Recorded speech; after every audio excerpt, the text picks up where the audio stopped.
Hi everyone, मैं रोहन यादव आप सभी का एक बार फिर से अपने यूट्यूब चैनल पर स्वागत करता हूं। जैसा कि आप सभी को पता है कि मैं अपने यूट्यूब चैनल पर समाजकारी के संबंध में संपूर्ण जानकारी प्रोवाइड कराता हूं। और आज का जो हमारा ये टॉपिक है राष्ट्रीय महिला आयोग, नेशनल कमीशन फॉर वुमेन। ये बहुत ही इम्पोर्टेंट टॉपिक है।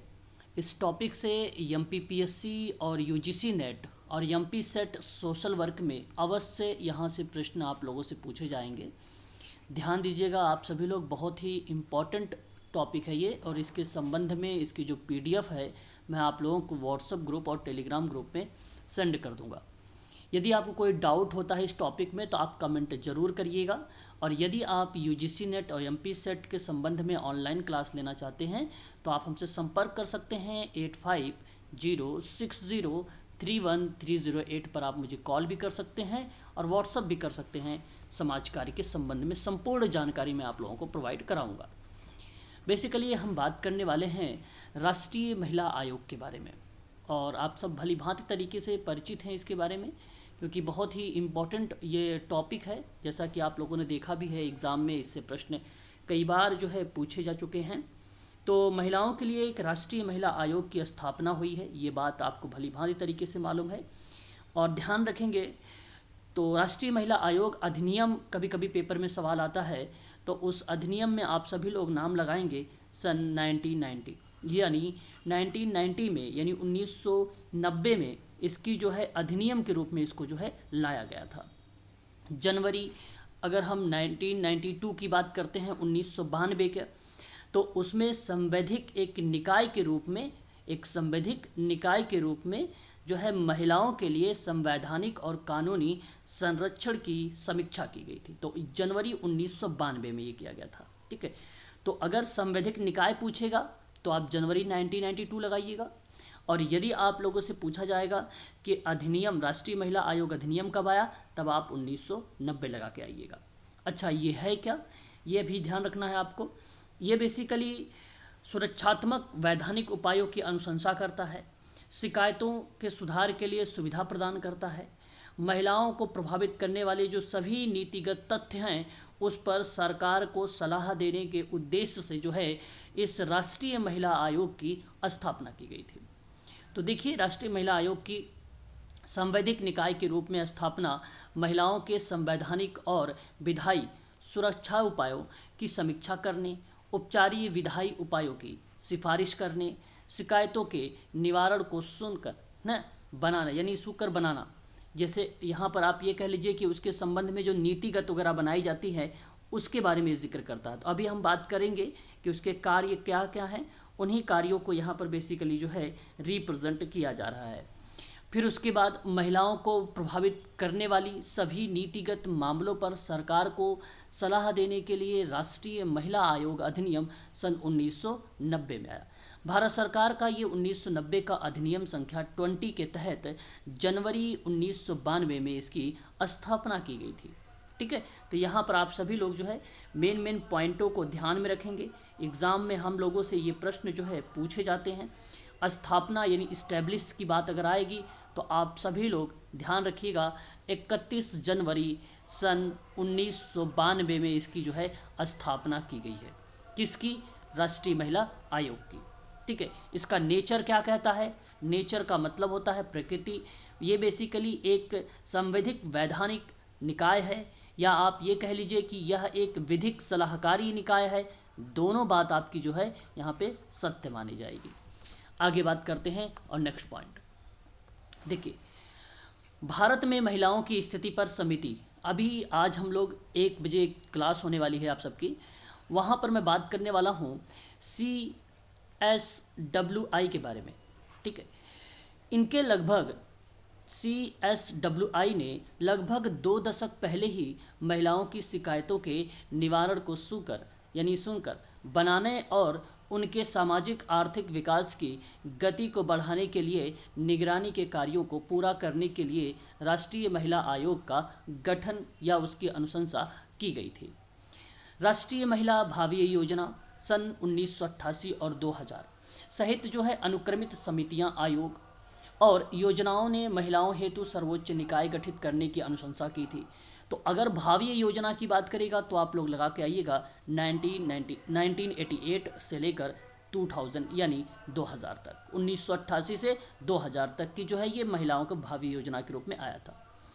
वर्ष 1990 के दौरान केंद्र सरकार ने गठित किए गए या की जाने वाली जो प्रस्तावित आयोग थे, उन आयोगों की संरचना, कृत्य मतलब टास्क, उसके कार्य, शक्तियां आदि के बारे में गैर सरकारी संगठनों और सामाजिक कार्यकर्ताओं एवं विशेषज्ञों के साथ परामर्श बैठकें जो है आयोजित की गई।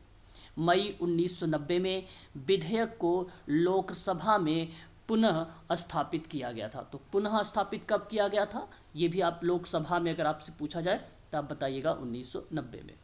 ठीक है, अब आप सभी लोग ध्यान रखिएगा, स्थापना की बात होती है इसकी तो नाम लगा के आइएगा 31 जनवरी 1992। नेचर की बात करेगा तो अभी हमने बात की आपसे, सलाहकारी है और एक संवैधानिक या वैधानिक निकाय है। अगर आपसे बात करें ये नोडल मंत्रालय को लेकर, तो नोडल मंत्रालय भी पेपर में सवाल बनाता है। तो महिला एवं बाल विकास मंत्रालय, महिला एवं बाल विकास मंत्रालय नोडल मंत्रालय है ये, जिसकी स्थापना सन 1985 में की गई थी। इसके टास्क या मैं अगर आपसे बात करूँ कृत्य के बारे में, जो अभी आपने देखा है यहाँ पे, यहाँ देखिए कृत्य और शक्तियाँ। तो महिलाओं की संवैधानिक और कानूनी सुरक्षा को सुनिश्चित करना और उसके लिए विधायी जो सुझाव होते हैं उनकी सिफारिश करना और उनकी शिकायतों का निवारण करने से संबंधित जो है इसका कृत्य माना जाता है, यानी उसका टास्क यानी फंक्शन माना जाता है। महिला आयोग की अगर मुख्यालय की बात करता है तो आपको अच्छे से मालूम होगा न्यू दिल्ली में है, यानी नई दिल्ली में इसका हेड क्वार्टर है। दूसरी बात आपसे अगर प्रश्न पूछेगा कि प्रथम अध्यक्ष कौन है तो आप लोग नाम लगा के आइएगा जयंती पटनायक। प्रथम अध्यक्ष भी से पेपर में सवाल आया है, जयंती पटनायक का नाम लगाइएगा। सन 1992 में ये प्रथम अध्यक्ष थे। सबसे अधिक समय के लिए अगर कोई बनाया गया है, 2 बार कार्यकालों को अगर संभाला है इसके अध्यक्ष के रूप में, तो गिरिजा व्यास का नाम आता है। ये भी पेपर में आता है, पेपर में सवाल पूछा जाता है कि सबसे अधिक समय के लिए गिरिजा व्यास 2005 से लेकर 2011 तक 2005 टू 2011 एकमात्र अध्यक्ष जिसने 2 कार्यकालों तक कार्य किया है। तो 2 कार्यकाल जो है किसका नाम आता है, गिरिजा व्यास का नाम आता है। आज वर्तमान में अगर पूछा जाए कि अध्यक्ष कौन है तो रेखा शर्मा है, रेखा शर्मा है। इसके वर्तमान में सचिव अगर पूछा जाए इसके सचिव कौन है तो सुश्री मीता नाम आता है, नोट कर लीजिएगा, मीता राजीव लोचन का नाम आता है। ठीक है, चलिए आगे बढ़ेंगे और नेक्स्ट पॉइंट पर जिक्र करेंगे। पहले आयोग का गठन 31 जनवरी 1992 को हुआ, जिसकी अध्यक्ष श्रीमती जयंती पटनायक थी। दूसरे आयोग का गठन जुलाई 1995 में किया गया, जिसकी अध्यक्ष डॉक्टर श्रीमती मोहिनी गिरी थी। तीसरे आयोग का गठन हुआ 1999 में किया गया, जिसकी अध्यक्ष श्रीमती विभा अगर देखेंगे तो पारथ सार थी। और चौथे आयोग की अगर बात करेगा तो जनवरी 2002 में किया गया और सरकार के अध्यक्ष के रूप में डॉक्टर पूर्णिमा आडवाणी को नामित किया गया। पांचवें आयोग की अगर बात करेगा तो फरवरी 2005 में नाम आता है, जिसकी अध्यक्ष डॉक्टर गिरिजा व्यास थी। छठे आयोग अगस्त 2011 की बात करता है तो वहाँ पे अध्यक्ष श्रीमती ममता शर्मा थी। सातवें आयोग के अध्यक्ष की बात होता है 2014 में, तो जिसकी अध्यक्ष सुश्री ललिता कुमार मंगलम है। ठीक है, तो ये थी पहले। अब वर्तमान में जो रही हैं उनका नाम भी हमें ध्यान रखना होगा, अध्यक्ष के नाम में रेखा शर्मा का। बात करेंगे भारत सरकार द्वारा स्थापित महत्वपूर्ण जो है एक वैधानिक निकाय के रूप में ये है। इसकी स्थापना 31 जनवरी 1992 में राष्ट्रीय महिला आयोग अधिनियम 1990 के प्रावधानों के तहत की गई थी। केंद्र सरकार ने भारत के संवैधानिक या संविधान के प्रावधानों को ध्यान में रखते हुए देश में महिलाओं की दुर्दशा, दमन और अन्य प्रकार की जो हिंसा का सामना करने के लिए उन्हें ध्यान में रखते हुए इस आयोग की स्थापना की पहल की गई थी। राष्ट्रीय महिला आयोग पूरे देश में महिला समुदाय के समग्र विकास के लिए ये पहल करता है, राष्ट्रीय महिला आयोग। आगे बात करेंगे तो राष्ट्रीय महिला आयोग का मुख्य उद्देश्य है महिलाओं की चिंता को सामने लाना और उनके अधिकारों के लिए खुद को प्रतिनिधित्व करना। इस आयोग में महिला समुदाय के मुद्दों और चिंताओं को ध्यान में रखकर उनके सामने आने वाली सभी समस्याओं के प्रमाणिक समाधान के लिए सलाह देता है। और यह आयोग महिलाओं से जुड़े कई सामान्य मुद्दे और दहेज से लेकर धार्मिक और राजनीतिक कार्यों तक उनके दमन और सबसे महत्वपूर्ण नौकरी बाजार में उनके समान प्रतिनिधित्व और अन्य शोषण को ध्यान में रखता है। सुश्री रेखा शर्मा राष्ट्रीय महिला आयोग के वर्तमान अध्यक्ष हैं। इन्होंने सितंबर 2018 में ललिता कुमार मंगलम के बाद नए अध्यक्ष के रूप में पदभार ग्रहण किया था। वहीं अगर हम बात करेंगे आज वर्तमान में अगर हम जिक्र करते हैं तो राष्ट्रीय महिला आयोग का नाम रेखा शर्मा का नाम आता है और पहली अध्यक्ष का नाम अगर हम जिक्र करते हैं तो जयंती पटनायक का नाम आता है। वहीं गिरिजा व्यास की बात करें तो नेशनल कमीशन वुमेन की 5वीं अध्यक्ष रही हैं ये। और मालिनी भट्टाचार्य की बात अगर हम करते हैं तो ये बेसिकली भारतीय कम्युनिस्ट पार्टी की भारतीय राजनीतिज्ञ रही हैं, ये भी आपको ध्यान रखना है। और यास्मीन जो है अबरार एक बार राष्ट्रीय महिला आयोग के कार्यवाहक अध्यक्ष का कार्यभार भी संभाला था। वहीं अगर हम बात करते हैं राष्ट्रीय महिला आयोग प्रत्येक सदस्य के अधिकतम जो कार्यकाल होता है वो 3 वर्ष का होता है। राष्ट्रीय महिला आयोग जो है भारत सरकार की एक वैधानिक निकाय है। यह आमतौर पर महिलाओं को प्रभावित करने वाले सभी नीतिगत मामलों पर सरकार को सलाह देने से संबंधित है। और यह भारतीय संविधान के प्रावधानों के तहत 31 जनवरी 1992 को स्थापित किया गया था। जैसा कि 1990 में राष्ट्रीय महिला आयोग अधिनियम को परिभाषित किया गया था। आयोग की पहली प्रमुख जो अध्यक्ष रही हैं वो जयंती पटनायक थीं। आज वर्तमान में आपको पता हो गया है कि 7 अगस्त 2018 को राष्ट्रीय महिला आयोग के अध्यक्ष का जो कार्यभार है वो ग्रहण रेखा शर्मा ने किया है।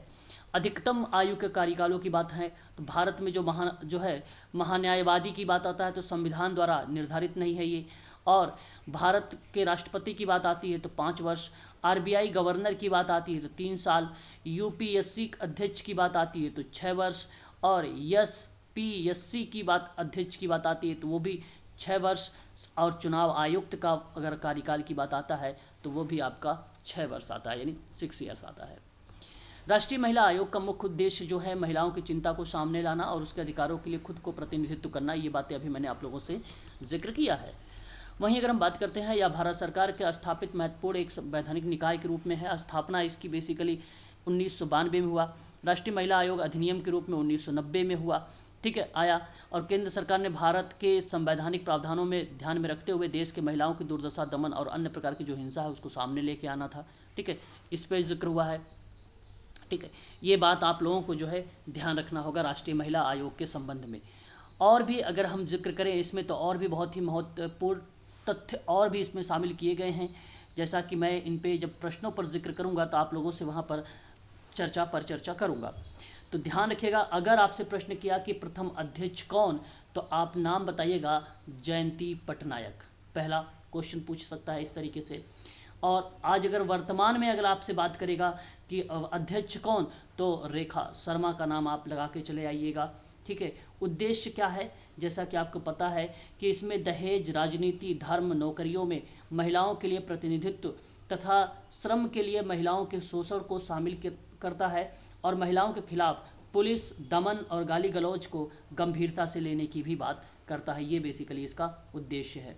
महिलाओं को वैधानिक और संवैधानिक कानूनी सुरक्षा को सुनिश्चित करता है, साथ ही साथ महिलाओं की शिकायतों का निवारण करना और महिलाओं के लिए विधायी सुझावों की जो सिफारिश करने की बात आती है यही करती है। ध्यान रखेंगे आप सभी लोग राष्ट्रीय महिला आयोग। बलात्कार पीड़ित जो महिला होती है उसको राहत और पुनर्वास के लिए जो बनने वाले कानून है उन कानूनों में महिला आयोग की एक महत्वपूर्ण भूमिका होती है। ये बात भी आप लोगों को ध्यान रखना होगा, ठीक है। अप्रवासी भारतीय पतियों के जुल्म और धोखे के शिकार या परित्यक्त महिलाओं को कानूनी सहारा देने के लिए आयोग की भूमिका भी अत्यंत सराहनीय है। इसलिए राष्ट्रीय महिला आयोग से कई बार एग्जाम में हम लोगों से प्रश्न भी पूछा जाता है, ठीक है। आगे बढ़ेंगे, इसकी संरचनाओं में आप ध्यान रखिएगा, पेपर में पूछा गया सवाल है कि इसकी संरचना क्या होती है। राष्ट्रीय महिला आयोग जो है एक बहुसदस्यीय होता है, ध्यान रखेंगे आप सभी लोग, ये बहुसदस्यीय निकाय है जिसमें एक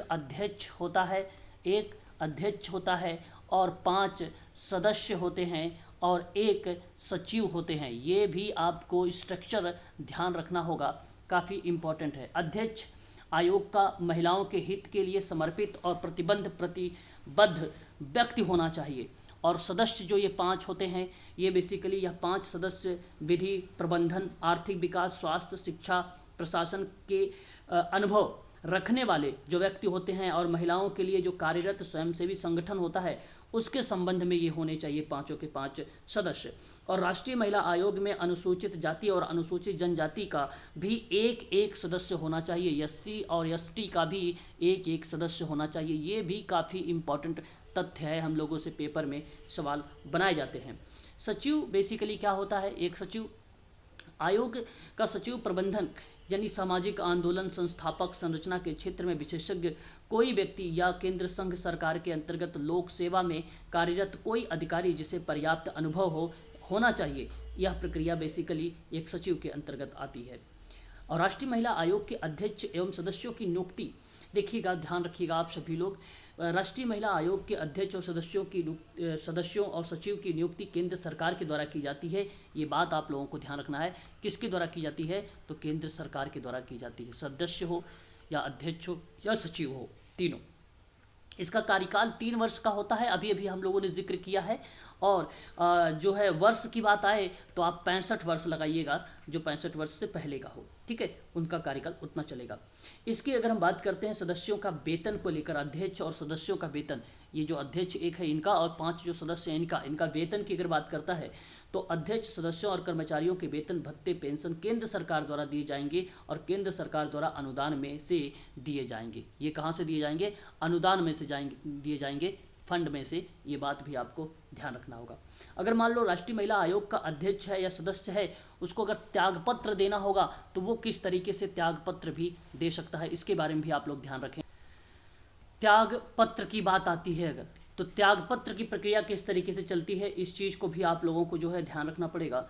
तो सदस्य सचिव को छोड़कर, सदस्य सचिव को छोड़कर राष्ट्रीय महिला आयोग के अध्यक्ष या सदस्य सरकार को संबोधित पर त्यागपत्र के माध्यम से अपना त्यागपत्र दे सकते हैं। ये बात आपको ध्यान रखना होगा यहाँ पर, ठीक है। और सदस्यों का निष्कासन कैसे होता है? केंद्र सरकार आयोग के अध्यक्ष और सदस्यों के उसके पद से हटा सकती है जब वह दिवालिया घोषित हो जाता है तब, जब वह दिवालिया घोषित हो जाता है तब, या एक ऐसे अपराध के लिए दोष सिद्ध हो या सजा प्राप्त है जो केंद्र सरकार की दृष्टि में अनैतिक हो, जो केंद्र सरकार की दृष्टि में क्या हो? अनैतिक हो, तब भी उसको हटाया जा सकता है। और मानसिक रूप से अस्वस्थ हो और सक्षम न्याय इसे घोषित करे, तब हम यहाँ पर जो है इसको सदस्यों की निष्कासन कर सकते हैं या अध्यक्ष की भी निष्कासन कर सकते हैं, ठीक है। आपको अगर प्रश्न पूछे कि बताइए राष्ट्रीय महिला संरक्षण अधिनियम 1990 की जो धारा 10 है, उस 10 धारा में क्या जिक्र किया गया है, तो आप बताइएगा कार्यों का वर्णन किया गया है। किसका?